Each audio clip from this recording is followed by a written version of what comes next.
Itu nama Tuhan Yesus Kristus. Amin. Amin.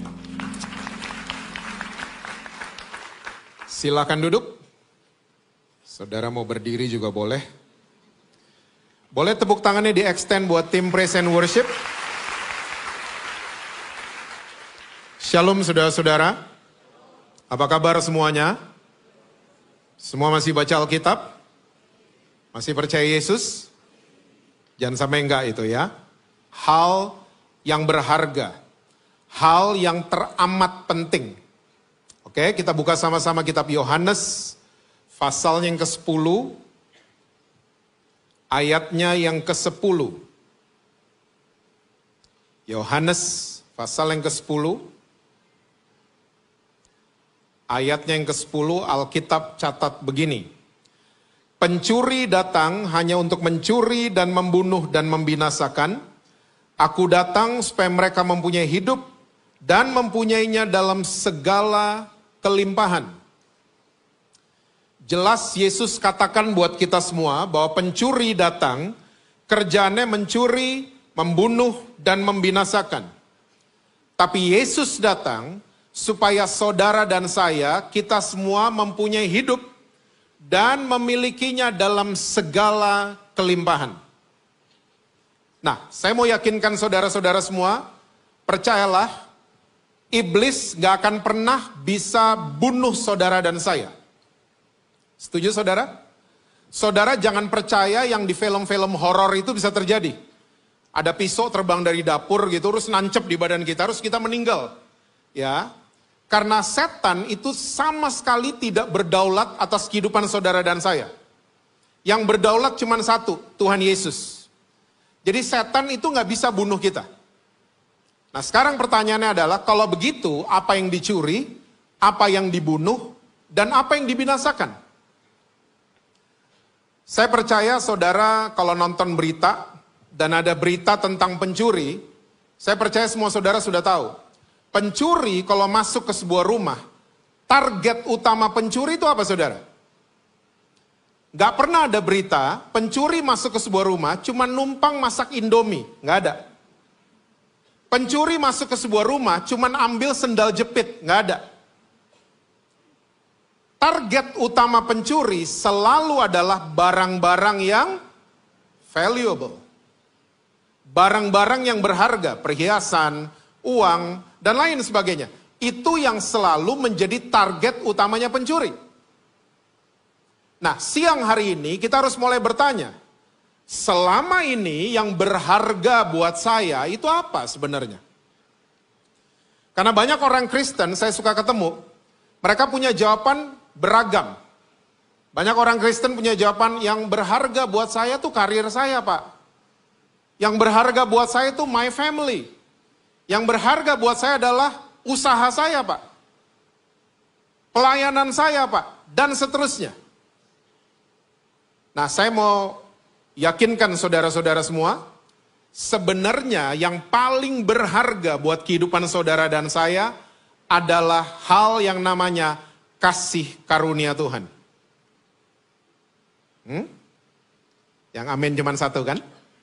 Karena kita nggak berpikir ini nggak berharga kok ini. Saudara mesti ingat baik-baik, korban penebusan dosa itu yang paling berharga. Makanya waktu iblis dikasih lampu hijau sama Tuhan untuk menghancurkan Ayub, masih ingat nggak yang pertama kali dihancurkan sama iblis apa? Ternaknya Ayub. Karena ternaknya Ayub adalah korban penghapus dosa. Ayub berpikir, wah, anak-anak gue nih party goers semuanya nih. Ya, Macallan, Glenfiddich, semua diminum sama mereka. Ya, oh saudara nggak tahu ya gini-ginian ya. Saudara teh botol banget kayaknya mukanya ya. Jangan-jangan anak-anak gue ini bikin dosa. Jadi Ayub selalu mengkuduskan anak-anaknya lewat korban bakaran dari ternaknya. Iblis lihat, itu paling berharga, binasakan duluan. Daniel pasal yang pertama, waktu Nebukadnezar take over kerajaan Yehuda. Rajanya namanya Yoyakim. Yoyakim gak dipenggal sama Nebukadnezar. Tapi yang pertama kali dihancurkan sama pasukan Nebukadnezar adalah perkakas dalam bait Allah. Untuk apa? Menghapus dosa. Jadi ternyata kasih karunia-Nya Tuhan Yesus itu adalah hal yang paling berharga. Makanya iblis selalu mau curi, mau bunuh dan binasakan itu semua. Supaya saudara dan saya punya belief system, saya nggak disayang sama Tuhan. 2024 saya lewatin ini itu, Tuhan nggak tolong saya. Tuhan nggak menyertai saya. Itu yang iblis selalu mau hancurkan dari pikiran saudara. Saudara mesti tahu bahwa sumber itu nggak pernah salah. Yang salah selalu adalah reaksi kita. Ada 2 gelas. 1 gelas saya isiin air panas, 1 gelas lagi air dingin. Dua-duanya saya tuangin kopi kapal api. Lalu saya tawarin buat saudara-saudara di NDC. Saudara akan pilih gelas yang isinya air apa? Panas. Saudara mau pilih dingin gak apa-apa juga. Bisa lihat gak? Sumbernya sama, kopi kapal api. Tapi karena reaksi airnya beda, satu dingin satu panas, limpahan yang keluar jadi berbeda. Yang dingin sulit dinikmati. Yang panas bisa dinikmati. Seringkali reaksi kita yang gak satu frekuensi kita sama Tuhan. Reaksi kita yang seringkali salah. Kita gak panas sama Tuhan. Kita gak hot sama Tuhan. Kita dingin. Karena apa? Iblis. Udahlah kamu, yang ditolong cuma Pastor Yosia, Pastor Ricky. Kamu gak ditolong. Pastor Jesse yang ditolong, kamu enggak. Kita jadi dingin. Sama firman, sama pribadi Tuhan, dingin kita. Mosok sih. Kita enggak hot sama dia.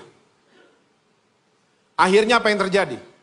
Orang Kristen sumbernya sama, tapi kelasnya beda-beda. Sumbernya sama. Alkitab kita sama kan? Juru selamat kita sama. Yesus kita sama gondrong. Tapi kualitas orang Kristen beda-beda.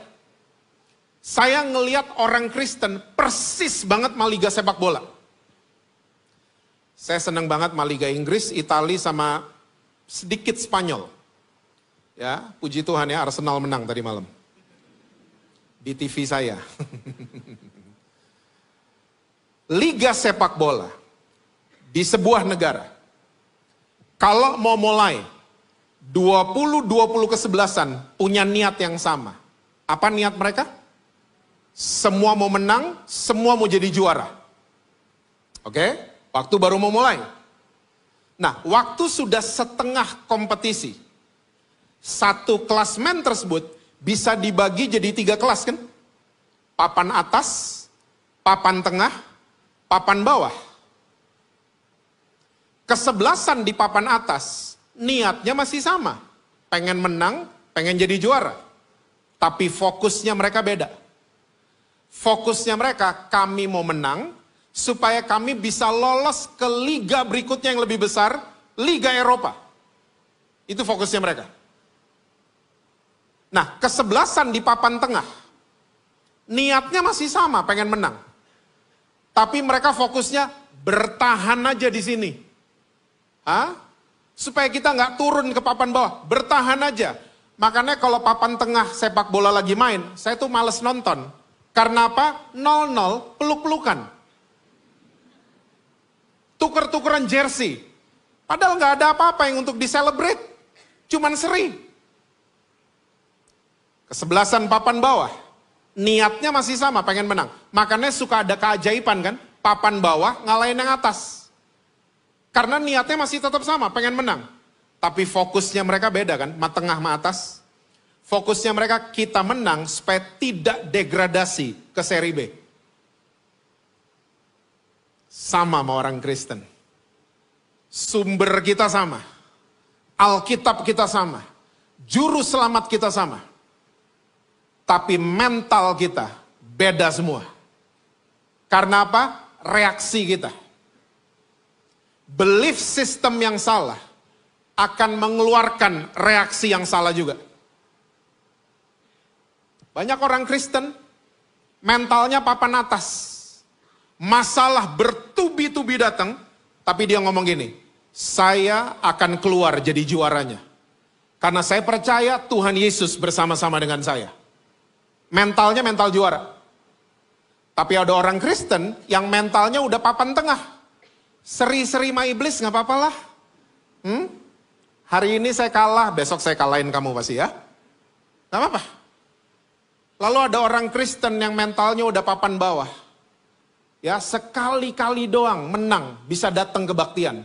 Kalau Natal doang. Atau Paskah doang. Dan kita tahulah degradasinya nanti kemana. Ya. Nah, siang hari ini saya mau bahas buat saudara dengan cepat. Ada 2 prinsip. Bagaimana caranya kita bisa mencapai kelimpahan apa yang Yesus janjikan. Yuk yang pertama, Matius 13 ayatnya yang ke-44.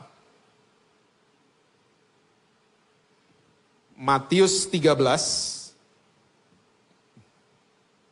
kita baca ayat ke-44 saja ya, saya bacain buat saudara. Hal kerajaan sorga itu seumpama harta yang apa saudara?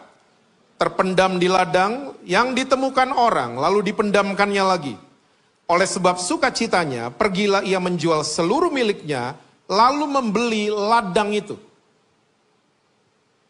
Yesus kasih perumpamaan yang sangat powerful buat saya. Dia bilang gini, hal kerajaan sorga itu seperti harta yang terpendam di ladang, yang ditemukan orang. Saking sukacitanya, dia jual semua miliknya, dia beli ladang itu. Tolong saudara, jangan salah tangkap. Ya. Ayat ini tidak suruh saudara dan saya untuk menjual seluruh aset kita. Tidak. Tapi kalau kita mau hidup penuh dalam kerajaan sorga, jual semua yang berhubungan dengan kedagingan. Yang setuju bilang amin. Jual. Karena ini berharga nih. Harta yang terpendam di ladang itu selalu berharga. Saya kasih contoh. Saya misalnya nawarin saudara, Pak, Bu, saya di parkiran bawa batu kerikil 1000 ton. Bapak Ibu mau beli nggak? Saya mau tanya, ada yang mau beli? Saudara kan, batu kerikil saya juga banyak Pak di rumah. Ngapain mesti beli dari Bapak? Tapi beda kalau saya ngomong gini sama saudara, Pak, Bu, saya punya batu bara. Saya punya batu bara dalam jumlah besar. Beda langsung. Gak perlu saudara. Pembeli dari dalam dan luar negeri akan cari saya. Karena batu bara merupakan harta yang terpendam. Waktu ketemu, mahal. Value-nya tinggi. Mahal dia. Beda sama batu kerikil. Jangan suka mengejar apa yang lagi datang ke kita. Ini kebiasaan orang Kristen. Lagi datang kita kejar. Buat apa? Buang energi. Tugas saudara dan saya adalah naikin value kerajaan sorga dan kebenarannya, maka semua akan datang sendiri ke saudara. Itu tugas kita. Kita kalau ketemu, saudara pernah lihat uang 100 perak Indonesia nggak zaman dulu? Bukan 100.000 ya. 100 pernah lihat? Warnanya pink. Eye catching. Pink loh warnanya. Ya, kalau jatuh di jalan, kita mau ambil? Kita biasanya cuman gini. Duit siapa tuh? Biasanya cuman gitu kita. Tapi beda waktu kita lihat 100 US dollar. Ini uang, desainnya pur, enggak banget. Warnanya doff kan? Foto model di tengahnya, ya ampun jeleknya luar biasa. Gondrong, palanya botak. Lagi nyerong kiri lagi gitu, jelek banget. Tapi kalau saudara ketemu 100 US dollar di tempat sampah, saudara ambil nggak? Ambil. Nggak koar-koar kan, ini duit siapa nih? Nggak gitu-gitu kan? Diem-diem ada CCTV nggak ya? Saudara ketemu 100 US dollar di bawah kotoran binatang, ambil? Saya ambil. Ambil, cuci, beres masalah. Kenapa kita gitu sama 100 US dollar? Karena nilainya tinggi. Waktu kita menaikkan nilai kita percaya kita disayang sama Tuhan. Kita percaya kita dibenarkan oleh Tuhan Yesus. Kita mulai hot sama Tuhan, nggak dingin sama Tuhan. Saya percaya, walaupun saudara selama 2024, saudara merasa saya di tong sampah banget selama tahun ini. Saya ditipu orang terus, saya ditipu cowok terus, ya, saya ditipu cewek terus.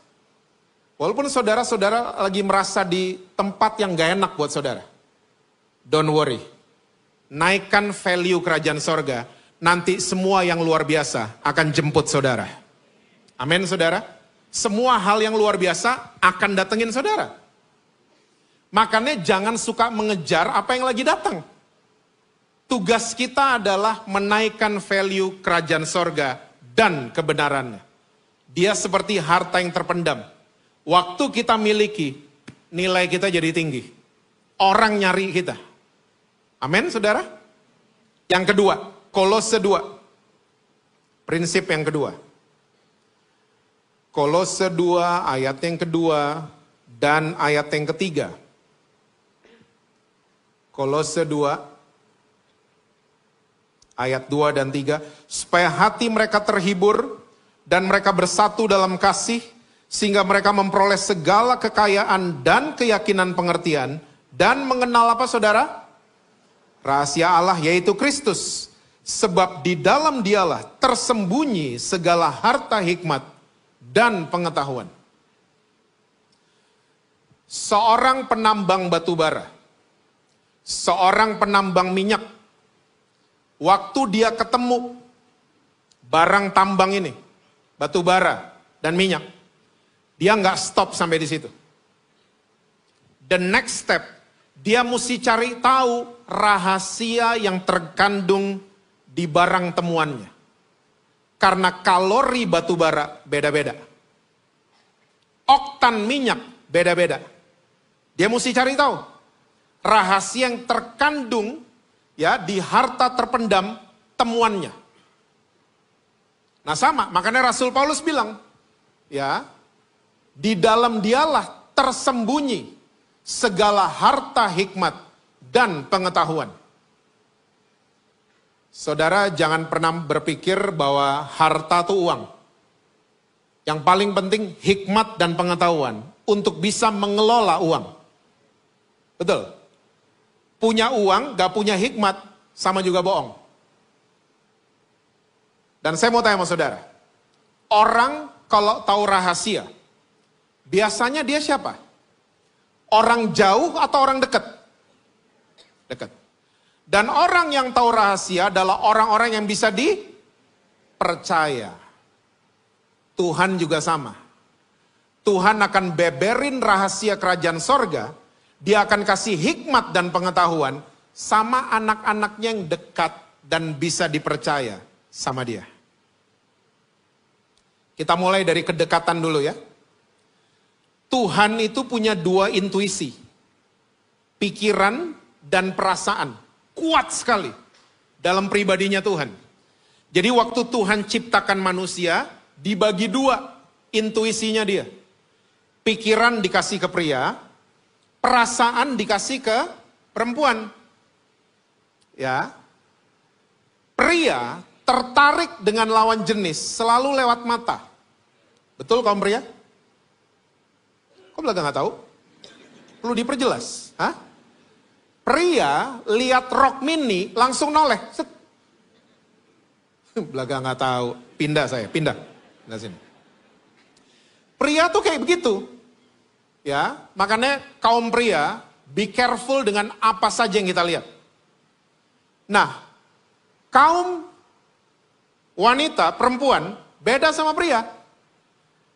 Kaum perempuan itu tertarik dengan lawan jenis bukan lewat mata, bukan. Hah? Wanita lihat pria pakai rok mini semini apapun, nggak tertarik. Jijik malah mereka, hah? Nah, kaum wanita tertarik dengan lawan jenis selalu lewat telinga. Waktu udah duduk ngobrol, baru tertarik. Makanya banyak kaum wanita jatuh dalam dosa karena ketipu. Dari Taman Eden kan? Makan aja, nanti jadi kayak Tuhan. Ketipu. Sampai sekarang. Masalahnya wanita di situ-situ kan? Saya single, padahal cucunya so-4.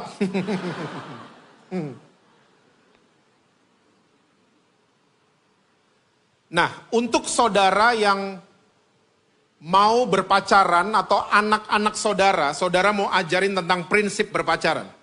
Ajarin ini. Saya ajarin juga ke anak-anak saya. Saya waktu my daughter masih SMP, sekarang dia udah 26 tahun. 2025 dia 27 tahun nanti. Waktu dia masih SMP, saya dengar berita dari teman-teman dan gurunya bahwa dia punya pacar. Namanya Stefan. Ada yang namanya Stefan? Jangan-jangan kau lagi itu, hah? Saya waktu dengar berita ini, cemburu, marah, ya, bapak-bapak gitu kan sama anak perempuan ya, rada-rada posesif, ya. Anak perempuan udah 30 tahun, belum waktunya nak, belum waktunya, hah? Saya rada-rada begitu sama my daughter, ya. Saya dalam hati begitu, nih belum waktunya, masih SMP juga. Saya marah-marah, mixed feeling. Saya udah berniat, kalau dia pulang sekolah, saya mau marah sama dia. Saudara tahu waktu saya lagi gundah gulana begitu, tiba-tiba ada suara lembut ngomong gini, Jess, your daughter is your friend. Teach her well. Ajarin dia yang benar. Gimana Tuhan? Singkat cerita dia pulang sekolah, saya nggak marah. Saya peluk dia. Dia tidur siang, ya makan siang, bla bla bla. Malam waktu dinner, baru saya ngomong pelan-pelan sama dia. Angel, namanya Angel anak saya. Stefan tuh siapa? Ternyata dia reaksinya sama saya. Dia kaget, takut, ya. Daddy tahu dari mana? Daddy tahu dari mana? Angel, tenang, tenang, tenang. Calm down. Daddy cuma mau bilang, if it yes, kalau itu benar, Daddy cuma mau ajarin pacaran yang sehat seperti apa. Dia sambil begini, dia mulai lihat saya. Daddy mau ajarin, pacaran yang sehat adalah kamu ngobrol di tempat rame, terang, dan banyak CCTV-nya.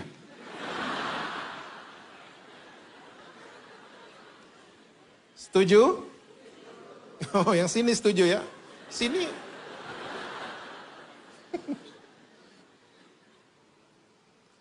Terus dia nanya lagi, terus ngobrolin apa, Dad? Gitu. Agenda pacaran yang sehat adalah tuker pikiran dan tuker perasaan. Itu ngobrol. Bukan tuker informasi, bukan. Tadi saya makan di sini, tadi saya dianterin, itu cuma tukeran informasi. Tapi coba komunikasikan pikiran kita dan perasaan kita. Itu agenda pacaran. Dan kita akan dekat secara sehat. Dan sampai masuk di suami istri, ngobrol harus jadi prioritas nomor 1. Ngobrol. Tuker pikiran, tuker perasaan. Seringkali pria dan wanita nggak nyambungnya di sini kan. Kamu mikir nggak? Istrinya bilang, enggak. Apa yang kamu pikirin? Drakor. Gak nyambung. Wanita-wanita juga begitu. Kamu ngerasain gak sih? Enggak. Kalau nggak dikasih tahu, kita nggak tahu. Kasih tahu dong. Lewat apa? Ngobrol. Jadi dekat. Orang yang sering ngobrol bareng. Jadi dekat. Nah itu agenda pacaran yang sehat. Iblis masuk. Ya, di tengah orang lagi pacaran. Kalian udah anniversary kan? Kok nggak check-in? Iblis. Kok nggak ciuman-ciuman? Iblis. Kita bisa having sex sebelum married. Tapi yang kita bangun adalah kedekatan yang tidak sehat. Cuman kedekatan fisik yang kita bangun. Masuk rumah tangga, baru 3 bulan, baru 6 bulan, ada konflik dikit. Gak pernah ngobrol kan? Langsung, cerai aja. Gampang banget kita cerai, seperti gampangnya kita buka baju waktu lagi pacaran. This is what happened di mana-mana. Karena kedekatan yang kita bangun palsu. Palsu semuanya. Nah sama. Kita mau deket sama Tuhan, apa caranya? Ngobrol. Ngerti pikirannya Tuhan, ngerti perasaannya Tuhan. Ngobrol. Kita sering kali nggak ngobrol sama Tuhan kan? Kita cuman bawa proposal. Tuhan ini ya, saya mau kesini, saya mau meeting sama ini. Tolong ya, saya mau tender Tuhan, tolong Tuhan. Tuhan mau ngomong, kita amin, kita pergi. Tuhan juga bingung kali, mau diajak ngobrol juga, Tuhan juga bingung. Bangun kedekatan sama Tuhan, kita akan banyak hikmat dan pengetahuan. Ketemu klien, dapat hikmat yang gak pernah ada di Google. Nanganin sebuah case, dapat hikmat yang gak pernah ada di YouTube. Itu, orang yang dekat, dikasih tahu banyak rahasia. Lalu orang yang tahu banyak rahasia adalah orang yang bisa dipercaya. Jadi orang yang gak bisa dipercaya gampang. Praktek yang namanya ingkar janji. Langsung kita gak dipercaya sama banyak orang. Suami yang ingkar janji nikah sama istrinya. Dia lagi suruh istrinya, don't trust me. Betul apa betul? Seorang istri yang ingkar janji nikah sama suaminya, dia lagi suruh suaminya, husband, don't trust me. Anak-anak, anak-anak adalah kaum yang paling pintar nagih janji. So, kalau udah janji sama anak-anak, sebaiknya ditepati. Kita kadang-kadang janji supaya membungkam mereka kan. Biar mereka diem. Janji, tepatin, pikirin baik-baik. Ada waktu gak benar-benar? Kita ke time zone ya hari Sabtu. Mereka gak bisa tidur loh. Mereka langsung mimpi ada di Jurassic Park beneran. Tiba-tiba hari Sabtu mereka datang di kamar kita. Mam, Pa, ayo ke time zone. Mama papanya keluar. Nak, sorry nak, ada rapat. Rapat di mana? Di gereja lagi rapatnya. Aduh.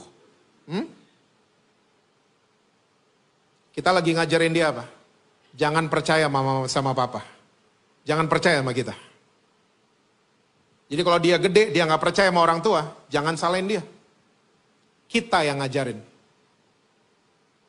Saudara punya janji sama siapapun, saudara nggak bisa tepatin. Kasih tahu. Jangan ngilang. Alasannya ketelen. Gimana sih tuh WhatsApp bisa ketelen tuh gimana sih?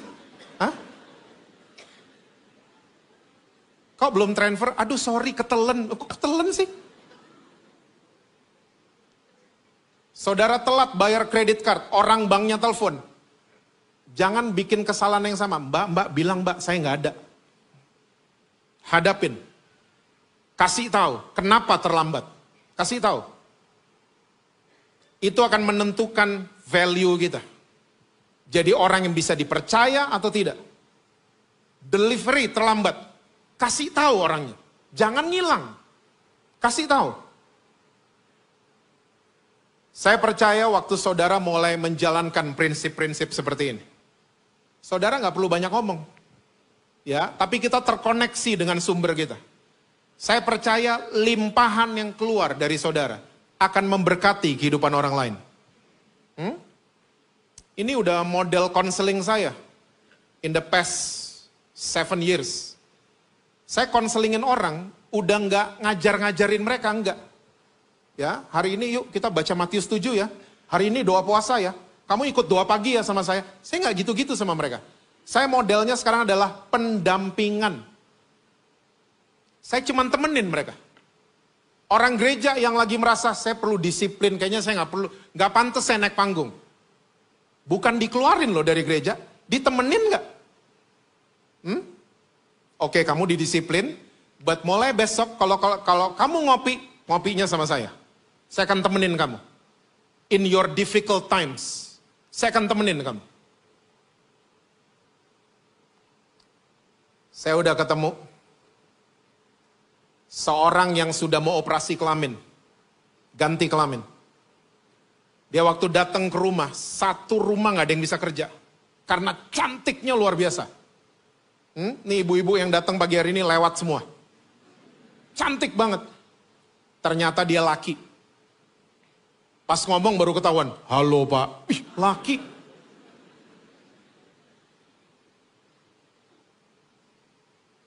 Waktu dia ngobrol sama saya, dia bilang dia udah down payment rumah sakit di Jerman untuk operasi ganti kelamin. Hari itu saya mulai ngobrol sama dia. Bro, gimana ya manggilnya? Mulai hari ini kita jadi teman ya, kita temenan. Nama temenan ini jadi ide judul podcast saya. Kita temenan, bukan jadian ya, tolong digaris bawahi.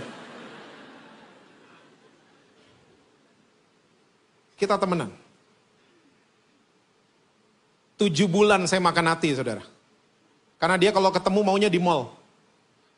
Dan kalau ketemu di mall, suaranya gak bisa dikecilin. Halo Beb, kita makan di mana Beb?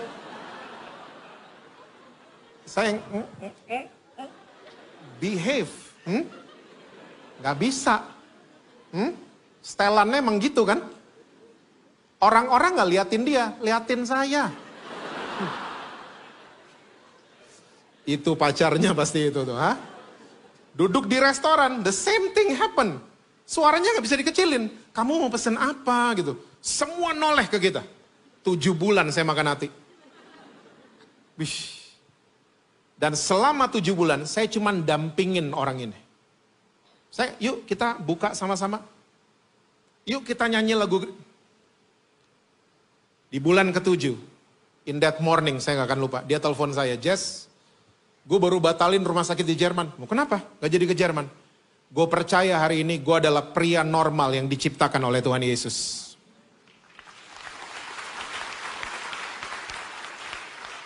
Dia berubah. Ternyata waktu lepas wig, bulu mata gak pakai, dia ganteng ternyata. Dan gak cuman itu, dia minta dibaptis. Dia mau ikut pemuritan. Dia sendiri yang mau. Saudara bisa lihat, kita seringkali lupa sama sumber kita. Kita seringkali pengen jadi the smartest person in the room. Kita pengen banget jadi yang paling rohani di ruangan. Enggak, I don't do that anymore. Saya cuman temenin mereka. Pak, itu makan 7 bulan, berapa tuh Pak bilnya? Siapa yang bayar? Saya. Dan itu kalau dijumlahin jutaan. Tapi nggak ada artinya 7 jutaan dibanding 1 jiwa ini berbalik kepada Tuhan Yesus.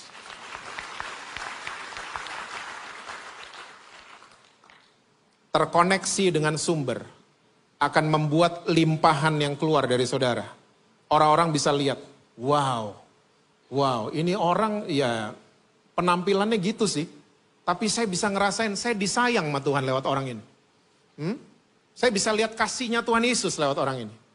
Limpahan yang keluar akan memberkati kehidupan orang lain. Akan memberkati kehidupan keluarga saudara. Dan saya percaya janji firman Tuhan itu akan terjadi buat keluarga saudara. 1 orang diselamatkan, seisi rumah saudara, Tuhan akan selamatkan. Amin saudara-saudara. Tuhan berkati saudara-saudara semua. Selalu sukses.